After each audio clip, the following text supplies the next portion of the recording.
Critical Role have just dropped a new RPG, Daggerheart, but is it good? Is it a D&D clone, or is it a D&D killer? Should you play it? How do you play it? And will Critical Role Season 4 use the Daggerheart system? Let's answer these questions. This is a breakdown and impressions review of Daggerheart. What is Daggerheart? Daggerheart is a TTRPG published by Darrington Studios, who are owned by Critical Role, that is currently in open public beta testing. It is a heroic fantasy setting with a combat and interactive storytelling focus for groups of 3 to 6-ish players, guided by a game master, using dice to determine the outcome of uncertain events. In short, it's going for the exact same vibe as D&D. This game is a direct challenge to Dungeons and Dragons. Both games are trying to tell the same types of stories, and if you don't believe me that the games are in competition, Critical Role released a video on character creation in Daggerheart where they take an existing character from their D&D campaigns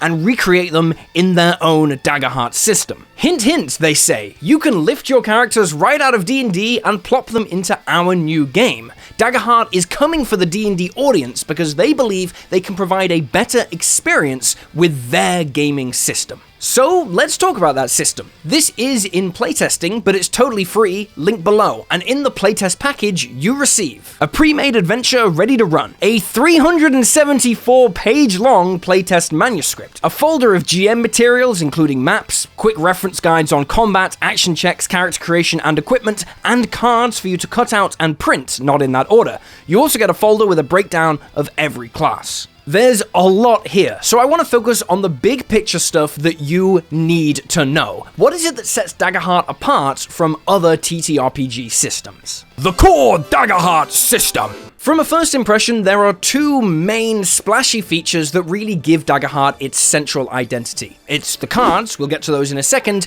and the D12 rolling system. Daggerheart uses 2d12 when determining the outcome of an action that a player takes, rather than the single d20 that D&D and Pathfinder use. Each d12 is a different color. One represents hope, and one represents fear. When you take an action, you roll both dice, add them together, add on any modifiers, and that is your final result, just like you would do with a single d20 in D&D. The twist here is that depending on whether your hope die or your fear die was a higher number, consequences happen. This means that unlike D&D, which has a strict pass versus fail system, Daggerheart gives you multiple narrative outcomes. Total success, failure with an upside, success with a downside, and total failure. It represents this by giving you a resource called Hope when your Hope D12 comes up higher, or by giving the DM a resource called Fear to use against you when your Fear die comes up higher. You can use Hope to help some of your allies in combat, or activate some of your class abilities which appear on your domain cards. More on those later. Basically, Daggerheart offers more ways to take a narrative in response to what you roll. A critical success in Daggerheart happens when both numbers you roll on the D12 are the same. This means you automatically succeed on the check, you gain 1 hope, and you clear 1 stress. Stress is another resource you have that you can use to fuel your abilities, but if you have too much stress, you risk taking damage. So thumbs up on the D12 system if you want to pull more narrative options out of a die roll. However, interestingly, you still roll a D20 to make your attack rolls. I don't know why attack rolls are run in a different way to action rolls. I personally think it would give Daggerheart a lot more identity if they just ran everything through the 2d12 system. This D20 attack roll thing feels like a holdover from D&D, and personally, I would just drop it altogether. What ho, fellas? It's 1946. Welcome to the nuclear age. The war's over. It's time to get married, buy a home for $18, and live in fear of communism. But what is a fella to do between missionary intercourse and reading the papers? Well, introducing games. Games are not just for children and the Welsh anymore. Now anyone can enjoy games. But to play games, you'll need a table. And that's why all true-blooded patriots use game theory tables. With their ongoing Kickstarter, Game theory tables feature futuristic technology, like digital touchscreen displays, perfect for interactive maps. They also have traditional tables as a part of the Kickstarter, if you're afraid that a digital display is the work of Satan, like I am. With integrated speakers, beverage holders, Wi-Fi connectivity, and more, it's the perfect way to enjoy time with your buddies while your wife is out having her affair. The Kickstarter is nearly done, so make haste using the internet hyperlink below. This is the last call to get in on the Founders Edition of the Arena Game Table. Save $1,500 during the campaign and be the first to transform the way you experience adventures. Daggerheart versus D&D. Speaking of D&D, let's talk about things that are the same, or basically the same, across both systems, so we can appreciate the key differences with context. Daggerheart has 6 ability scores, just like D&D.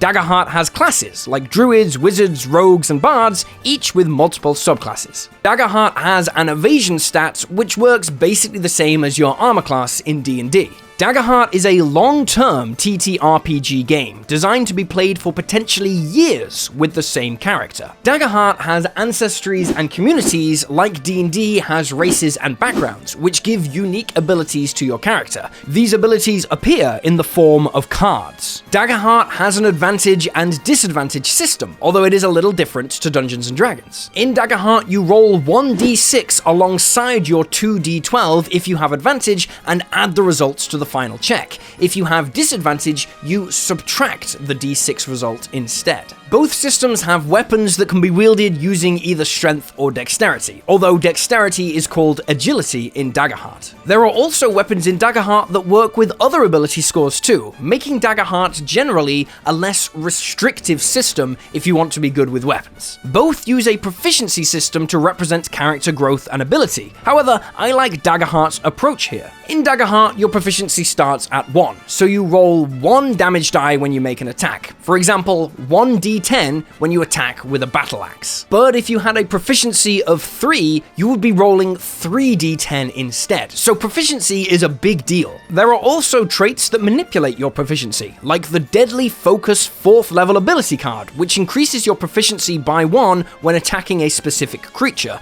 So proficiency is this damage-enhancing, slightly flexible feature. Leveling up is an interesting deal in Daggerheart. It's a lot more open-ended than in D&D. D&D just tells you what you get when you reach a new level, but check out what the Daggerheart level up sheet looks like. As you level up, you essentially get skill points that you can put into any number of options to grow your character. If you want more HP, you can get more HP, or you can buff your proficiency, or your evasion, or your stats, etc. I love this more free-form approach to character growth. I think it's awesome, but I will give my thoughts on the implementation at the end, because it's not all good. But anyway, enough nonsense, let's talk about combat. Daggerheart Combat. So the point of combat is to reduce an enemy's hit points to 0. Everyone has HP in Daggerheart, but your hit points are extremely low, especially if you're used to D&D. If you look at the Bard character sheet, for instance, the maximum hit points possible to have in a full game is 12. This is because weapon damage doesn't strike directly at your hit points. Instead, you have damage thresholds. A warrior, for example, has a minor damage threshold of 5, major damage of 10, and severe damage of 15. If you take a high enough amount of damage from an attack that it beats your minor damage threshold, you lose 1 hit point. If it beats your major damage threshold, you lose 2, and if it beats your severe damage threshold, you take 3. You are hit by an attack when that attack roll beats your evasion score, which, if you'll remember,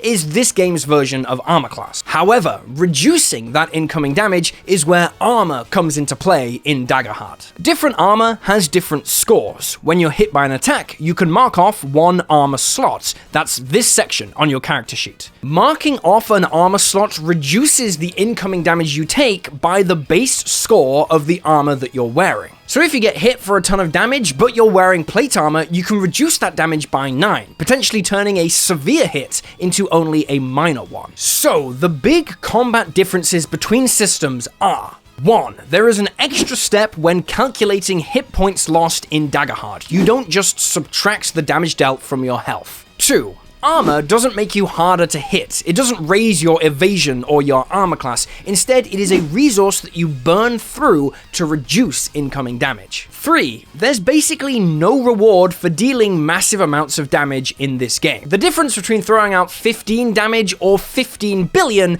is 0. Infinite damage combos in Daggerheart are not going to be very good. There are also some changes to combat, like a much more relaxed approach to initiative, where players act when they want, much like you would in a social encounter. There's an action tracker the GM uses to keep their actions balanced against the number of player actions taken, but that's basically it. There's also multiple options for dying in this game when you're knocked to 0 hit points. You can go out in a blaze of glory, taking an action and automatically getting a critical success before dying. You can risk it all to potentially pop back up or just straight up die if you fail, or you can just go unconscious, take a permanent penalty to your hit point total, but you will live to fight another day. Anyway, that is enough meaty mechanics. Let's talk about the other core element to Daggerheart. It's time to do.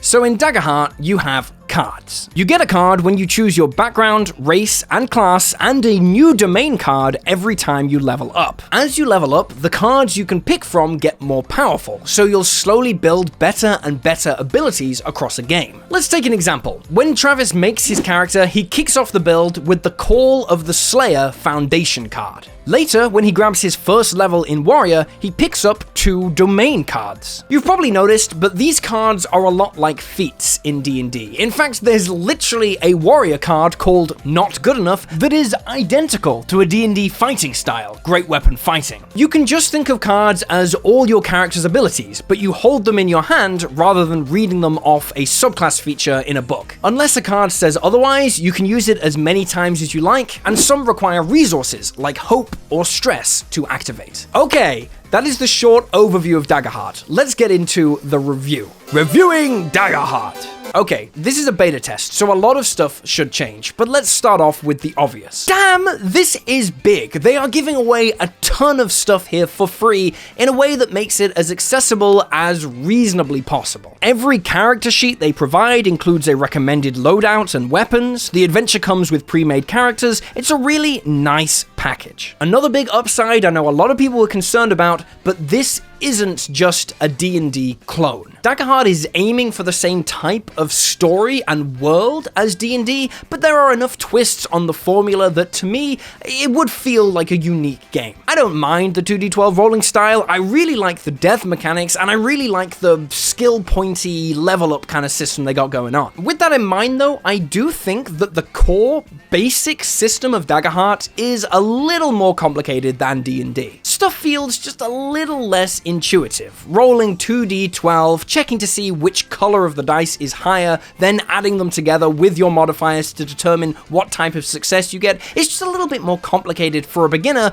than rolling 1d20 and seeing if you get a high number or not. The armor system is also a little chunkier. You're doing maths at the table, reducing incoming damage, converting that into hit point damage, and then tracking your armor slots as a resource, etc. It's nothing ridiculous, it's not impossible to learn, but it's worth noting there is more stuff to do. There is no clunky initiative system slowing the game down, but I don't know if combat in Daggerheart's going to be much faster than 5e, it's just going to be a lot looser. At the table, players are going to be juggling their turns, actions, attacks, card effects, their tokens. There's a lot going on still. Of course, the biggest win for this open initiative system is you're never going to have that situation where a fighter takes 2 attacks and then has to just sit back bored for 45 minutes until their turn comes around again. This is a lot more dynamic and involved for everyone. It's also worth mentioning that if the Daggerheart open initiative system is interesting to you, it's also a part of Matt Colville's new RPG. I've also made shorts about adding it into D&D. You don't have to go to Daggerheart to get this type of experience. Generally though, classes seem a lot simpler and more grounded than in D&D. Pretty much all the core classes and their subclass options fit on a single page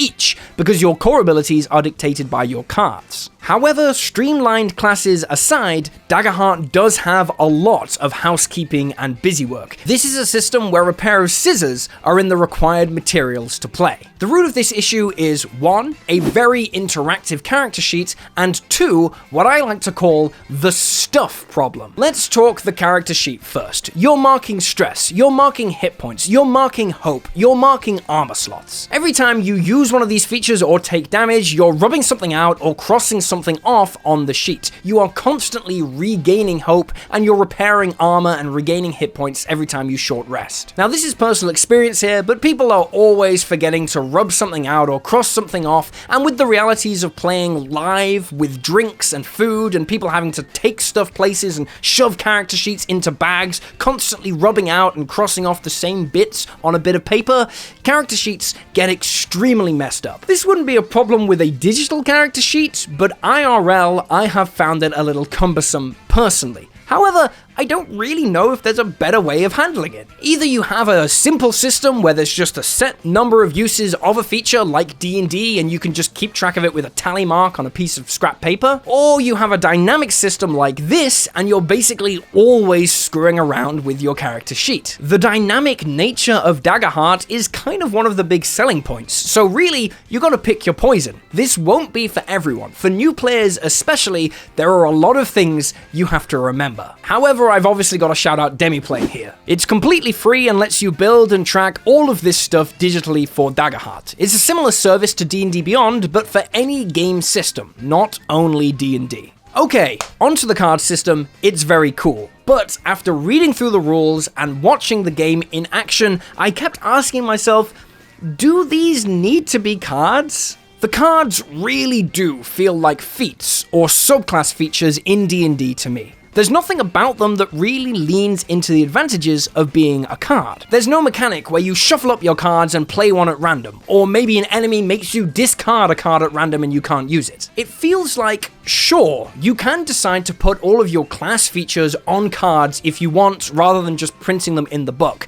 but it doesn't feel like they've justified that creative decision yet. I want to see more mechanics that make use of cards being cards. What if you could trade cards with a trusted ally, representing them teaching you something and you teaching them something? Also, and this might just be a beta test thing, but I'd like to see unique art on every single card. Cards of different domains could be differentiated by their border, like in Magic the Gathering, so you can tell what they are at a glance. Then the cards would show what they do. It would be a fantastic piece of storytelling and would justify having cards in the first place. Maybe having cards makes it easier to track your abilities for some people, because they're a physical thing on the table and you can flick through them. Other people might prefer having less clutter. Either way, the cards don't really do anything other than remind you of your abilities, and to get to that point, you need to print them off, cut them out, store them, and set them up. And that's where we get to the setup. I was explaining the Daggerheart system to one of my flatmates, and she said,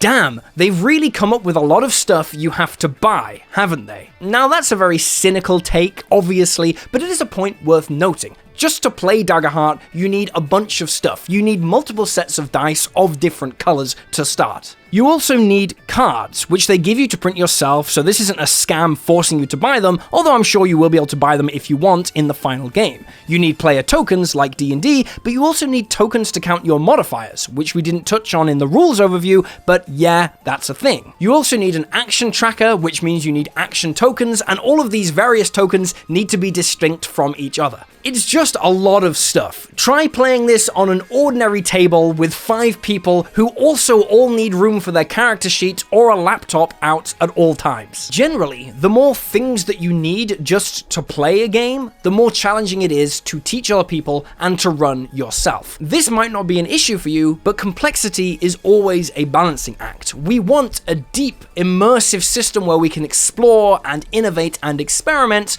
but with Daggerheart, it does come at a price. You need a lot of stuff and a lot of space to play physically. Switching gear to a huge W for Daggerheart as well, it will have its own version of an open gaming license. Other creators will be able to create for Daggerheart, which is obviously an enormous win for the entire community, for Darrington Press, and for all the third-party creators out there. But before we answer the big question, I'll happily dive into all the classes and break them all down if you want. Let me know, just leave a comment and like the video. I'm happy to make more videos on Daggerheart if you want them, but you do need to tell me that you want them. Okay, let's answer the questions that we came into this video with. Should you play Daggerheart? Well, if you currently play D&D, or you're interested in playing some kind of TTRPG, I can't really see a reason not to try Daggerheart. It's completely free to grab the beta test. You can just grab that, and if you don't like it, you don't ever need to buy the actual product. You don't owe them anything, and it's similar enough to D&D that you can quite nicely transition across if you do find yourself enjoying it. Will Critical Role Season 4 use the Daggerheart system? Okay, let's look at the facts here. Critical Role have been moving their IP away from Dungeons & Dragons for years. Legends of Vox Machina has no ties to D&D at all. Critical Role introduced the character building process for Daggerheart by recreating an existing character they made in a D&D game in their new system, and published the character sheets on Demiplane, one of the biggest places for non-D&D TTRPGs. And perhaps most telling of all, Critical Role Season 3 has rebranded races in the world of Exandria. There are no copyrighted names appearing in Critical Role Season 3. We've got new names for races introduced, like the Faun and the Galapa. And would you look at that? Those race names introduced in Critical Role's D&D campaign are the names of races in the Daggerheart system. This game is already tied to the world that Critical Role are building in their D&D games. Shout out to Gazacticus on Reddit for noticing this. I am certain that Critical Role will run a Daggerheart live play. Maybe it will replace their Dungeons & Dragons live play, maybe it will run alongside it. Critical Role have so much power and reach that it does make sense for them to play a game that their team created, because every time they run a session, they're advertising something they own instead of advertising someone else's product. I am 100% in on Critical Role running a Daggerheart series, even if it's just like a few mini-series, and I'm about 60-40 on them transitioning completely away from Dungeons & Dragons by 2026. Finally, is Daggerheart the D&D killer? And I think this question really comes down to what Critical Role do, because they, alongside Stranger Things, are the things that catapulted D&D to where it is today, alongside the COVID pandemic. And Stranger Things is ending, and if Critical Role leave D&D behind, it will be a huge blow for D&D's visibility. For years, Critical Role were the biggest streamers on Twitch, on the entire platform. The general landscape of D&D right now is very weird, and honestly it deserves its own video. I personally don't think D&D will die, but as for the monopoly D&D holds on the space, well, that's a very different and a very interesting question. In the meantime, remember that loyalty to any brand or company, be it Critical Role or Wizards of the Coast, or even me and the books that I create, it only hurts you. You are the person with the money. Don't be loyal to a company, be loyal to yourself. Try new stuff out, especially when it's free, and be ready to shop around for your TTRPG of choice. Link to the Daggerheart playlist is down below. Let me know if you want more videos diving deeper into this system. This is just an overview. The system will change in response to the playtest, and I will learn more as I keep exploring. Also, remember to like and subscribe, check out other videos on the channel, and yeah, that's all I got. I'll see you next time.